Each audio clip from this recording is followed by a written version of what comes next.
Spor Toto Super League leader Fenerbahçe faces a tough test at Bursaspor on November 2, but the match looks set to be somewhat overshadowed by the tough presidential race earlier on the same day. Aziz Yıldırım is bidding to extend his spell, which started on 1998, but he is challenged by former friend and current bitter enemy Mehmet Ali Aydınlar.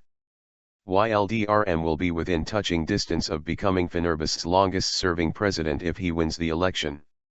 The record is currently held by Şükrü Saracoğlu, a former prime minister, who held the Fenerbahçe chair between 1934 and 1950. Despite being the only Fener chairman to have overseen 5 National League titles, in addition to huge leaps in the club's other branches such as basketball and volleyball, Yıldırım is far from the invincible man he was a few years ago. For the first time in a decade, his leadership is being questioned, especially after a gripping match-fixing scandal led to the club's 2-year suspension from European competitions. In July 2011, 93 club officials, coaches and players were charged in a civil trial which centered around the club's 2010-11 league-winning run. After spending 1 year in prison on charges of match-fixing, Yıldırım was sentenced to 6 years in prison, but was released from custody based on time already served after launching an appeal. Even if he wins the election, Yıldırım still risks being stripped of his presidential badge, depending on the ruling of the appeals court. However, his rival, Mehmet Ali Aydınlar, is hardly the man to challenge Yıldırım's throne.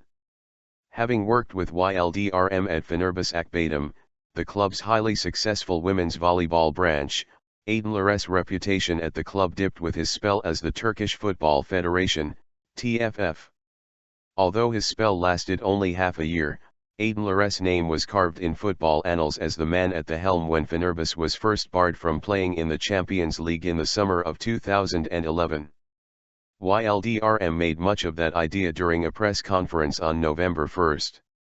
He said Aydınlar cooperated with Lütfi Erdoğan and Ebru Köksal, 2 then TFF executive members who later took on duties on the Galatasaray board, before asking, "Mr. Aydınlar, is it normal that Galatasaray fans support you?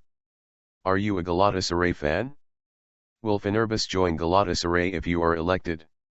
Aydınlar had earlier said it was he who saved Fenerbahçe from an even heavier punishment from UEFA.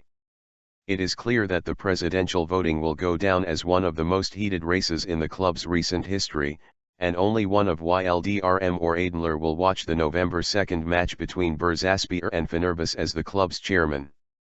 Fenerbahçe currently leads the league with 22 points, 4 points adrift of second Kasımpaşa, which visits Kayseri Erciyesspor on the same evening.